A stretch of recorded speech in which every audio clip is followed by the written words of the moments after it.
This is Endocrine Feedback Loop.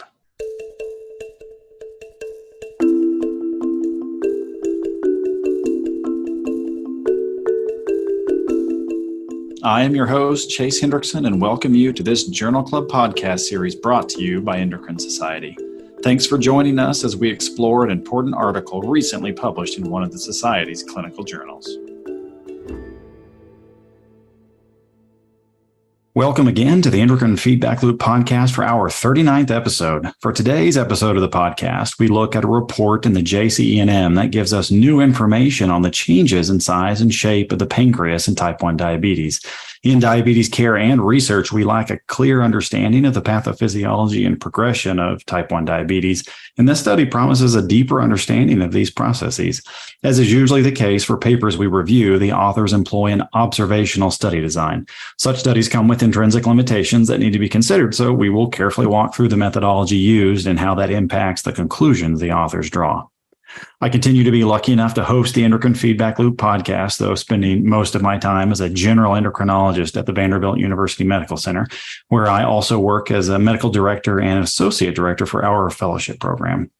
An adult and a pediatric diabetologist join me for today's episode to dissect this article. Ashok Balasubramanian returns to our virtual recording studio as our regular contributor for this month. He works at the Baylor College of Medicine, where he is a vice president and senior associate dean for their medical school, as well as the director of their clinical scientist training program. He is well known for his translational research in diabetes, particularly atypical diabetes, as well as for being the chair of the endocrinology specialty board for the ABIM. Taylor Triolo joins us today as our guest expert. She is a pediatric endocrinologist at the University of Colorado. Her clinical care focuses on diabetes, and her research centers on autoimmunity and prevention of type 1 diabetes. As you can easily tell, the perfect pair of endocrinologists has joined me for the podcast. As is also always the case, everything we say will be our opinions only and not those of the Endocrine Society or of our respective institutions. Today, we look at longitudinal MRI shows progressive decline in pancreas size and altered pancreas shape in type 1 diabetes. This manuscript is forthcoming in the Journal of Clinical Endocrinology and Metabolism. Jordan Wright at Vanderbilt University and Aidan Delaney at the University of Texas at Austin served as first authors for this paper. I'll note that several of my colleagues here at Vanderbilt contributed to this study, and so we'll be sure to say a few particularly harsh things in an attempt to prove that I am not biased in favor of them. Now I will turn things over to Ashok. He will hit some of the key points that the authors make in their introduction, in addition to having Taylor expound on key background information that we need to understand. Ashok? Hello, Chase. Thanks for having us discuss this really interesting article. And I think the broadest aspect of the background is that, unlike physicians in most other specialties, we are in endocrinology and diabetes are handicapped by the fact that the most essential organ to the pathophysiology of the disease we treat, diabetes, is virtually inaccessible. And it's particularly inaccessible to any kind of imaging. So I'm talking about the islets of Langerhans, several 100,000 cells scattered in little bundles across the exocrine pancreas. And to date, there is no clinically useful way to visualize them. And it's very, very hard to biopsy them. Therefore, in life, it's really hard to know what's happening in this very essential organ. Most of our data comes from autopsy studies, which of course tells you nothing about the natural history of what happened to that little essential organ through life.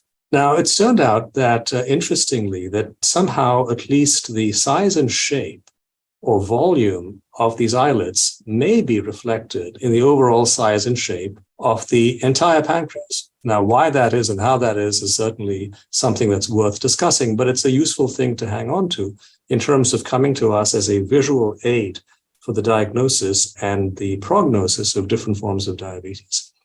So the first issue is that we have this important organ. It's very hard to visualize. This paper focuses on a way to try to look at a surrogate kind of visualization. And I'll pause at this point and ask Taylor, as a type 1 diabetes expert, what she feels about the aspects of type 1 physiology that may actually have a relationship to the size and shape of the overall pancreas or of the islets. Yeah, well, thanks so much for having me today. So type 1 diabetes is an autoimmune disease that is preceded by a preclinical period where autoantibodies develop against insulin-producing beta cells. And this time of progression from onset of detectable islet autoantibodies to progression to clinical disease can be really variable from person to person. And we don't have, other than autoantibodies, great biomarkers or ways to know that this progression is continuing on in a person who might be at risk for development of type 1 diabetes. I think there's a lot to be gained from this study in terms of new and innovative ways that we can understand progression in those who might be at risk for developing type 1 diabetes. And so coming to the point of, well, how does the imaging of the pancreas helps? It turns out that the past studies that have done a cross-sectional analysis in patients with type 1 diabetes have revealed that they may actually have a smaller pancreases, a smaller pancreata, than age-matched non-diabetic persons. And there's also a suggestion that this is mostly due to the loss of the acinar cells, which raises a lot of questions. Why is it smaller?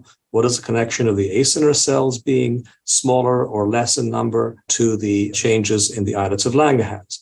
Moreover, the data has not been cleaned to date because correlations between these cross-sectional data and such important epidemiological aspects as the duration of the disease or the course of the disease have been fairly conflicting. So it's very important to have well-done studies of this phenomenon of change in the size of the pancreas, and especially to have them done in a longitudinal fashion. So again, I'd like to ask Dr. Triolo, what do you think are the reasons for the loss of overall pancreas volume in type 1 diabetes? I think at this point, it's hard to know what are the relationship between the acinar cells and the beta cells and why decline in acinar cell number and the volume overall might then contribute or trigger autoimmunity. Perhaps the underlying environment for the islets around the acinar cells could contribute to risk for beta cell inflammation or destruction and thus triggering an autoimmune response. But I think this study really is helpful in looking at the heterogeneity in this disease, because I think this development of autoimmunity and progression from these preclinical autoantibodies to decreasing pancreas volume and development of type 1 diabetes, all of these aspects are probably contributing to each other, but we still just don't know how they interrelate to each other. Thanks, Dr. Triolo. And I think that basically what you're saying is that this is an important topic. It's in addition to the few biomarkers we have, knowing something about changes in pancreatic size might be an additional feature that we could use in diagnosing or dissecting heterogeneity or following longitudinally. And that's what the study is about, because the authors of this study have developed a very painstakingly, a very standardized protocol using magnetic resonance imaging for measuring pancreas size and shape. And they've used this protocol in a significant cohort of patients with either new onset type 1 diabetes or long-standing type 1 diabetes. And importantly, they've done longitudinal measurements of both size and shape in these folks and tried to make correlations between that and such things as disease duration. So that's the background to the study, and I'll hand it over to Chase to you to tell us about the methods they used. Thanks, Ashok. So that was really helpful to understand what's going on here. And Taylor, thank you as well for some of that background. And we'll come back to both of you as we go through the methods here.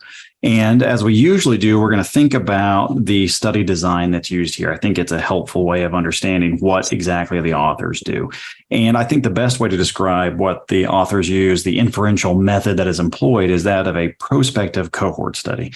As a reminder, we've looked at a lot of these, but cohort studies work by having a group of individuals that you can then subdivide into at least two groups. And those groups are defined based on the presence of an exposure. And in its simplest form, you have one group that is exposed to something and another group that is not exposed, that is unexposed. And then what makes it a cohort study is that you follow those individuals over time. They did not have any outcome when you started, but you follow them over time to see if one group versus another develops an outcome at a different frequency.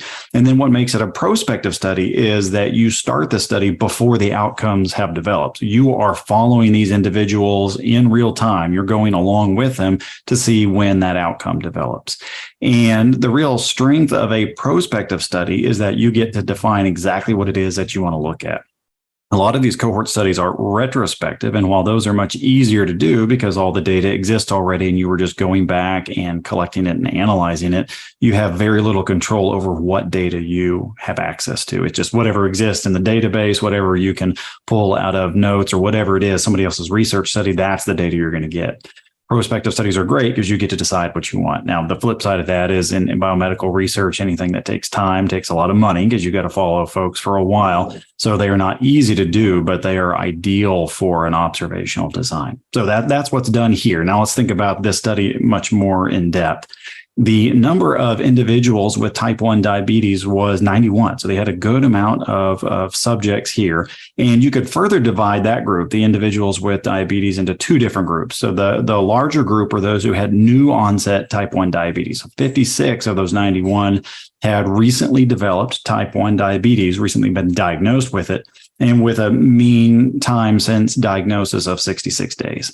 The other subgroup in this type 1 diabetes group were those who had long-standing type 1 diabetes, 35 such individuals. And the mean time since diagnosis for them was 26 years. So for many of these folks, this was very long-standing diabetes. We're going to come back to that in just a second. There was a control group, and that was 90 individuals. They were of a similar age to the individuals with type 1 diabetes, but the controls did not have known pancreas pathology. And of note, another thing we're going to come back to here in a second is that 40 of those 90 individuals were first-degree relatives of those with type 1 diabetes. Okay, if you have a few questions we need to wrestle with here, and I'll start with Ashok. So normally Taylor, as our guest expert, would get bothered with all of these questions, but this question I'm going to ask is actually Ashok's area of expertise, where he's a world expert. So it's very logical to ask him, and he was the one who pointed this out as we were doing an analysis of this article. But Ashok, walk us through the implications of what it means to have type 1 diabetes, and in particular in this description, this method, there's not a real clear indication of how they knew these individuals had type 1 diabetes. And often we assume, or we have reason to think that, but as a lot of your work has uncovered, there are many people who we think have type 1 diabetes that maybe actually have some other form of diabetes. So how could that happen? What does that look like? And then what implications might there be for this study? So, a lot of things are done in terms of method description in papers simply with the authors trying to fit the length requirements. So often you don't get old methods described. But it was concerning to me that one of the fundamental biomarkers that one uses to define classic autoimmune type 1 diabetes, which is the circulating autoantibodies, were not routinely measured in these patients, and they were not used as a criterion for defining type 1 diabetes. So one presumes that the type 1 diabetes was defined in clinical terms, probably on the basis of somebody with strong clinical evidence of complete or near complete lack of insulin and requiring lifelong insulin treatment. And even if that's the case, the problem with using that as a definition for type 1 diabetes is that you automatically introduce the notion that it could be very heterogeneous. So there could be at least 4 classes of people within those they're defining as type 1 diabetes. There would be those that are in fact classical, typical, have evidence of the autoantibodies and are completely insulin requiring. There could be those that have absolute requirement for insulin, long-standing. They don't have the antibodies, not because they never had them, but because, as we know, over time, some proportion of patients lose all of the 3 or 4 classical antibodies that we measure. A third category could be patients who, have a different form of autoimmunity that is not manifested by these traditional, well-known markers of humoral autoimmunity. They could have some form of cellular or other kind of autoimmunity for which we don't have currently a biomarker to measure. And fourthly, the one that really is kind of the extreme end of this heterogeneous form of complete insulin deficiency type of diabetes would be somebody who really doesn't have islet autoimmunity as the basis of their insulin lack. It could be some other metabolic factor or genetic factor or various other things that are currently of great interest to people looking at heterogeneous forms of diabetes. So not having that and lumping everybody into a class of type 1 diabetes, already introduces some imprecision in what it is you're going to measure. What if even the criterion or the parameter they're using, which is size and shape, what if that were different depending on the kind of pathophysiology? Some might be continuous, therefore you might have continuous change. Others might be stable, so you don't have continuous change, but it starts off smaller. There's a whole variety of different things. But having said those things and having put those caveats out there, as a beginning foundational study, I think this is terrific, Craig, because it's going to show us, at least for one imprecisely defined form of diabetes, what happens? And I think the results are quite significant. So I haven't wandered too far from the topic, but those were my thoughts on the subject. Very good. Yeah, that is definitely helpful for us to keep in mind as we move forward. Okay, now, Taylor, you'll be on the hot seat for a couple of questions here. And one of them is one that you alluded to already, and that's about this idea of a preclinical phase in type 1 diabetes. So the authors report in days what the mean time is for when the individuals with type 1 diabetes, this new onset for how long they'd had it. But we know that actually the process starts much sooner than you actually develop symptoms and clear clinical manifestations. So give us some sense. I know you mentioned already there's a lot of heterogeneity. There's going to be a lot of variability, but give us a sense of how long might this autoimmune process have been occurring in the pancreas by the time these folks are actually diagnosed with having diabetes. From the perspective of pediatric endocrinologists, I come at this as most of the patients that I see are children who are diagnosed with type 1 diabetes. And birth cohort studies show that many of these islet autoantibodies appear in the first year to 5 years of life. And certainly we know that the younger that you develop islet autoantibodies, the sooner you'll progress to type 1 diabetes. And so probably a limitation of this study is that you can't put a younger child in an MRI scanner without sedating them. And so this is a study that looks at older kids and young adults, which probably have a different progression or length or duration of preclinical islet autoantibodies compared to a child who progresses pretty quickly. So I don't have a precise answer of how long these people have been developing type 1 diabetes because that's so variable from person to person. Younger children progress quicker, and young adults or older teenagers might have several years before they're actually diagnosed with new onset type 1 diabetes. Great, that's helpful. And I have a follow-up question for you then about the control group here. Now, I was interested that so many individuals who were first-degree relatives of folks with type 1 diabetes were included. And I was interested in what might the impact of that be? What are your thoughts there, particularly since we don't know for those individuals, for those controls, if what their antibody status was, is it possible that they are going to develop type 1 diabetes in the future? It hadn't manifested yet, so they don't have known pancreas pathology, but maybe they will in the future. So what thoughts do you have on what impact that might have? I wonder if the authors just didn't comment on where these relatives were recruited from, because frequently just the nature of recruiting for some of these studies is that you have a kid with type 1 and you recruit their first degree relatives into monitoring and progression studies. So it's possible that some of this autoantibody data is available for some of these people, but they didn't comment on it in this paper. But I would think that being a first degree relative of someone with type 1 diabetes, we know those people have a higher risk of also themselves developing type 1 diabetes. So certainly that will influence the way that we interpret this data in terms of knowing that these people are at a higher risk than the general population. So not a true general population control. And I was thinking about this, and I think it's hard to know for sure, but likely even if you did include a few individuals there who had very early stages of type 1 diabetes, if anything, this would actually likely blunt the effect that you're going to see. And Ashok's going to walk us through the results. I won't steal his thunder, but they did see a difference in these two groups despite that. So if anything, if they had excluded those folks, maybe would have made the difference more dramatic. But I think they saw a clear difference despite that. It's good. And so a few more comments here in the methodology. And with the imaging that was done here, so there's an evaluation in the group of individuals with type 1 diabetes. So 53 of those individuals had these measurements that we'll talk about shortly done every 6 months for as long as 5 years. So that was that longitudinal component and very intensive as far as imaging goes. And the technique, Ashok mentioned it already, but this was done with MRI, and they followed a technique that was called the MIPAV, the Medical Image Processing Analysis and Visualization Criteria. And I hope that Taylor could maybe give us just a little bit of an insight. So very few of us are likely to have much understanding of exactly how this is done. So Taylor, just from a very high level perspective, help us understand a little bit about how this imaging works and what information you get when you do these serial cross-sectional MRIs. Yeah, so I'll have to speak to this from the perspective of a pediatric endocrinologist and definitely not a radiologist. But what I thought was really cool about this multi-site center technique is that They published earlier, and I was involved in this project earlier as well, standardizing the way that they use their MRI machines. And so what we actually did is we sent people all around the country with the same pancreas, obviously, and then used different MRI machines across the country to standardize the way that we measured the pancreases. We also had a model of a pancreas.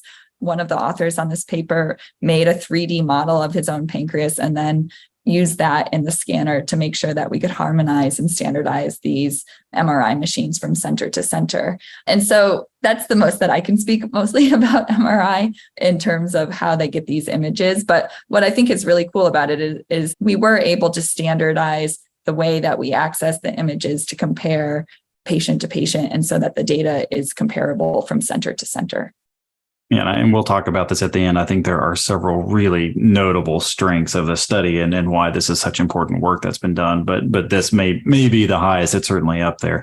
And I think just to build on that, not only the technique and that's standardized so that can be done at multiple different places, but another comment that they made that I really like, which is being careful. So the radiologist who looked at these was blinded. And I think this is important because in these sort of studies, if you're not careful, if somebody who's evaluating the outcomes knows which group somebody is in, it introduces the possibility of an ascertainment bias, and it's just a natural thing. If you know what someone's exposure is, then potentially you could look at that a little bit differently. We like to think about imaging as being very objective, but I think as we know from clinical care, there is definitely a subjective component to that. So I thought that was a really helpful inclusion from the authors that the radiologist was blinded, and so we don't have to worry about the possibility of ascertainment bias on that end.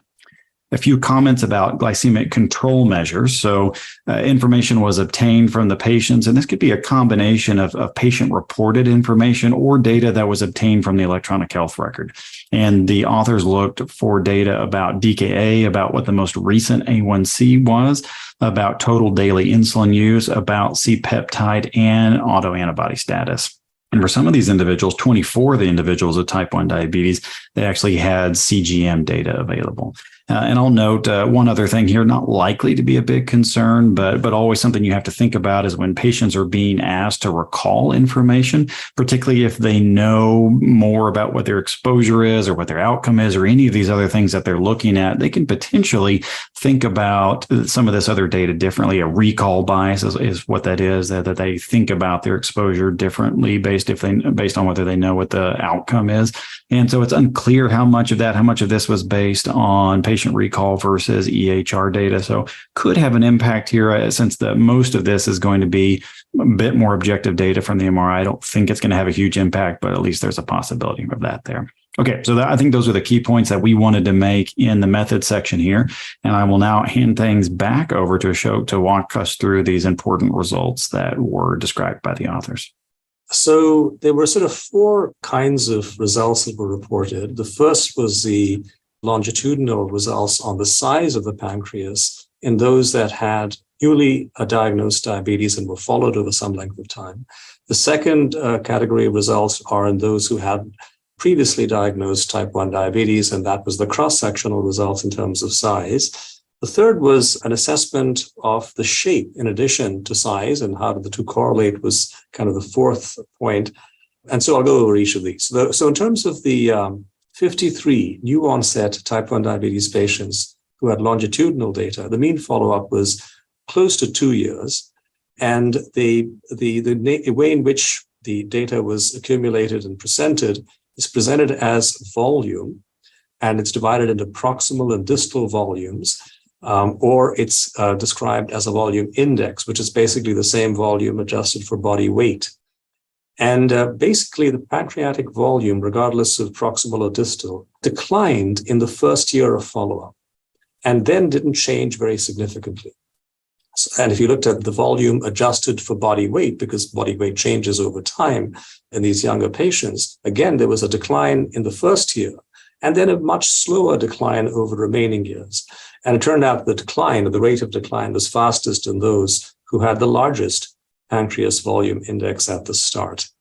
And very importantly, there was an inverse correlation between the pancreas volume index and what is described as the low blood glucose index, which is a CGM-derived parameter. In other words, the smaller the volume index, the higher the risk for hypoglycemia, is what this correlation revealed. The second set of data had to do with the cross-sectional data. This is in the folks who had the long-standing type 1 diabetes. In these patients, the pancreas volume correlated with age until the second decade. And thereafter, the pancreas volume and age were inversely related. So this is different because in the non-diabetic controls, again, there was a correlation between the pancreas volume with age until the second decade, but it was stable thereafter. In other words, in those with type 1 diabetes, there was a decline over the first 20 years, presumably, of life, if you look at it cross-sectionally. And then, as you got older, the volume decreased. Whereas with the control subjects, although it changed because they were getting older, in the first 20 years after that, it was stable, meaning it pretty much correlated with growth or lack of growth. So that's quite important.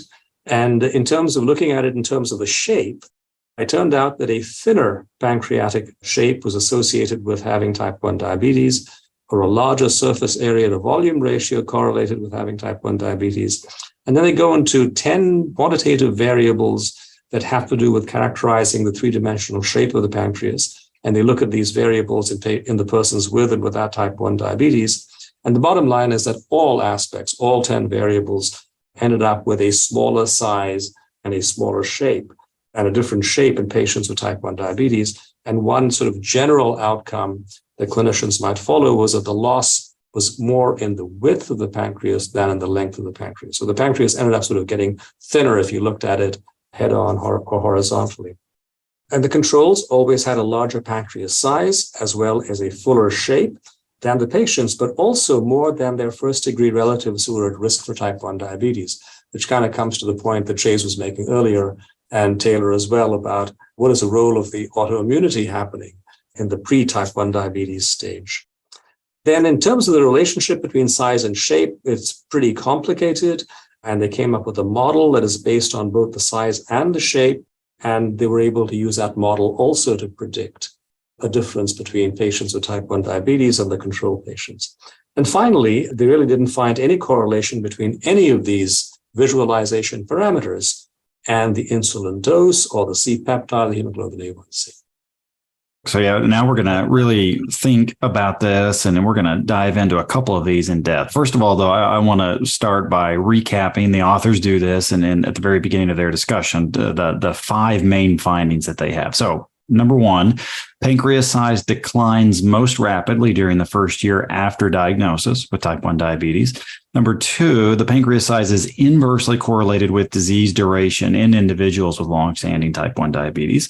3, the shape of the pancreas is altered at diagnosis with diabetes, type 1 diabetes. 4, the pancreas is smaller in individuals with a genetic risk for developing type 1 diabetes. And 5, the pancreas volume is correlated with individual risk for hypoglycemia. We're going to think about a couple of those in more depth here. And the first one is that decline in size. So the authors make a few helpful comments, I think, here. So when they talk about potential explanations for that initial decline in size, they comment on a couple things. So the one is the individual difference in size is that, it's possible that those who had larger pancreases had just more to lose, that may be the explanation there.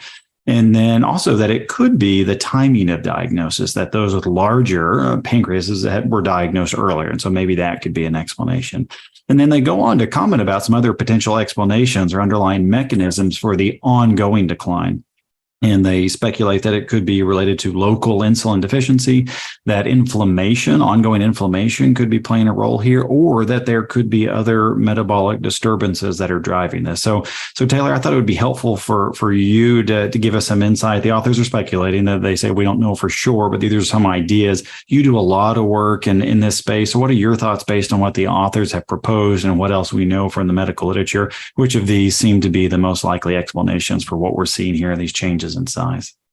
Yeah, I think it's really hard to know, right? It's probably multifactorial, but I think we just still don't have a great explanation for how to merge endocrine and exocrine issues in the pancreas. And what I thought was really interesting about this paper is that they really can't show any correlation with diabetes outcome and C-peptide production. So just because the pancreas is smaller doesn't influence how much insulin you're needing or how much C-peptide you're still producing. So it's possible that it's some kind of combination in acinar tissue to beta cell islet crosstalk or environment that is contributing. So that's where I would probably put my weight or money in terms of local inflammation in that area, decreased tissue around the islet. We know islets really need great vascularization in terms of islet health. So it's possible that if the acinar tissue around the islets is declining, then perhaps vascularization is also declining. That's one place that I'd start, perhaps. But I think there's still a lot to be gained in terms of understanding why this is happening and how they affect each other. Yes, I agree. It seems to open a lot more questions than we had before, and really starts pointing us in more directions, showing us, as often these studies do, how little we understand and how much more we need to try to understand what's going on here. Okay, so one other thing I thought was really interesting, and I'll leave this with another question for Taylor. But first of all, it's the risk of hypoglycemia. So the authors again point out that risk is correlated with the pancreas volume, and so they try to provide some potential explanations for that. And one, Taylor mentioned it already, is that maybe it has to do something with the exocrine function here. Is that maybe what we're seeing is a loss of exocrine function, and that then affects fat and protein absorption, and that's the big driver for that risk of hypoglycemia. Alternatively, this just could be related to more advanced beta cell dysfunction. The problem with that is, Taylor mentioned this already, is that we don't see clear connections to those different markers, C-peptide, for example, that would clearly indicate that these individuals have more advanced beta cell dysfunction. So, Taylor, thoughts on that, of those explanations? Which do you think is more likely, or potentially something else unrelated to that that's driving that risk for hypoglycemia? Yeah, what I also think is really interesting is, as endocrinologists, we don't typically measure markers of exocrine deficiency. So our gastroenterology colleagues will measure fecal elastase to help them understand what's going on in the exocrine pancreas, but we don't do that as endocrinologists. Future studies and other studies that are going on right now using MRI are also collecting fecal elastase. And I'll be really interested and excited to see if we can find any correlation in those future studies that are going through TrialNet at this time. But yeah, I think another aspect that could be influencing this is if we're seeing the most pancreas volume decline in that first year after onset. That's also the time of the honeymoon period when blood sugars are more labile, people are still producing their own C-peptide, and often they're also having multiple hypoglycemic events as their own endocrine function is still kicking back in. So possible that the honeymoon could be contributing to that hypoglycemia that they're seeing as well, and that those people who have the smaller pancreases and the more rapid decline then are having more hypoglycemic events. But I think there's still a lot to be learned in this aspect too.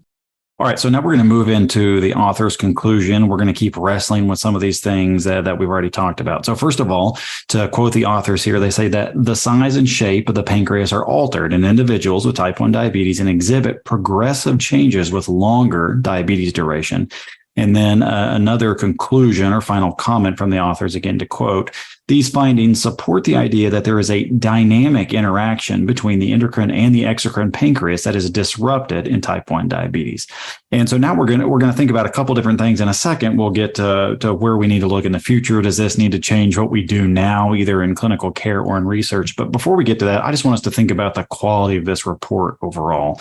And Ashok, let's start with you. And what are your thoughts? Just quality of this report. How did this strike you? You mentioned a few things already, but why don't you circle back to that for us? Well, first of all, I think it's the culmination of long and very difficult work. I mean, everything that Taylor described in terms of standardizing this protocol and running it through cross-sectional studies, is a major effort. And then to put it together in a longitudinal study has all of the difficulties for a longitudinal study. And while I did criticize them initially for the definition of type 1 diabetes, studies like this are very hard to recruit for, especially if you want to be able to measure things over and over again. I mean, doing it every 6 months in a substantial number of the folks with new onset diabetes is quite a feat, even if it's a multi-center study. So I think that, given the difficulties there, the degree of rigor is actually excellent. And fortunately, issues such as sample size may have played a role. They may have played a role in such things as the lack of correlation with the glycemic parameters and C-peptide, et cetera. But at least if their major outcome was to try to find if size varies with having the disease or not having the disease, I think they managed to find enough people to do that. So I think that really is quite a major accomplishment. And I think that in that sense, I think it's a very fine paper, and it's a foundation for now going on to see different types of diabetes. I should mention, maybe somewhat with some trepidation, that I understand that the same group, in collaboration with folks who work on monogenic diabetes, have actually tried to track the same parameters in patients with a couple of the common forms of monogenic diabetes.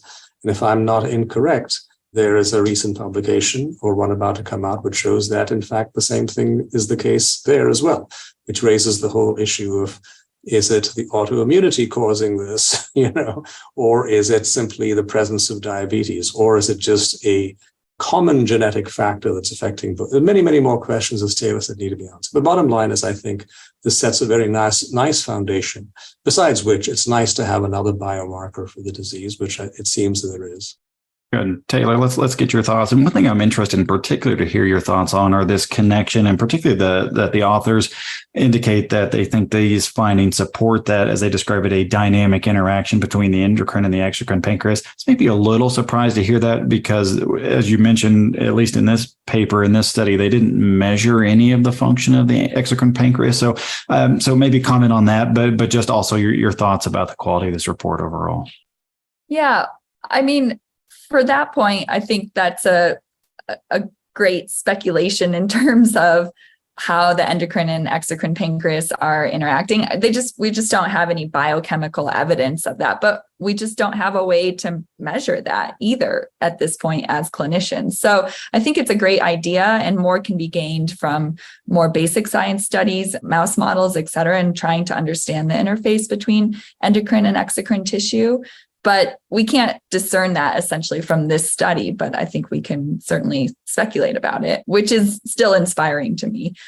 Overall, I think it's a really good study in terms of the large sample size, the fact that they're able to study multiple people longitudinally for a long time from multiple centers, and having been involved peripherally at our own center, just recruiting people for these studies is pretty difficult. People struggle to be in MRIs. It's challenging to get this information. So it's certainly quite a feat to get all of this data together. I think there's a lot more that can be gained and added into these investigations in terms of pairing with biochemical markers, following for a longer time, sorting out more in terms of genetics or islet autoimmunity from patient to patient. So I think it's an exciting beginning of utilizing an additional biomarker or clinical marker that we can use for understanding the progression of type 1 diabetes. Good. And let's stay with you, Taylor, and we'll have you wrap things up for us here today. So help us understand, probably not ready for prime time yet, but as we think about the future, how might this actually be useful, not just for understanding disease, but actually potentially treating individuals? So thinking about, could this be a marker for the risk of developing type 1 diabetes, or what progression looks like, particularly now that we actually have a medication that could be used to delay the progression of type 1 diabetes? So help us understand that, maybe if not now, how might this information in the future be used to actually drive clinical care? I think in the future, this could be an additional excellent tool for understanding progression and prediction of type 1 diabetes. So right now, we're really limited to islet autoimmunity and the biomarkers that we have. But hopefully one day in the future, someone can come to us with their genetic information, their pancreas volume, and we can really give them an idea of if they will progress, and if so, when they might progress to type 1 diabetes. And then who are the people that would best benefit from intervention in terms of delaying onset of type 1 diabetes or preventing onset of type 1 diabetes. So hopefully we can use MRI in the future as a tool to further define heterogeneity, stratify risk, and intervene to eventually prevent people from developing type 1 diabetes. And with that, I would like to thank Ashok Balasubramaniam and Taylor Triolo for joining me for this month's edition of Endocrine Feedback Loop. I hope that you learned as much as I did, and that you will join us again next month. And now you're in the loop. This has been Endocrine Feedback Loop. Endocrine Feedback Loop is brought to you as a members-only benefit of the Endocrine Society, with production oversight by Brandy Brown and Andrew Harmon.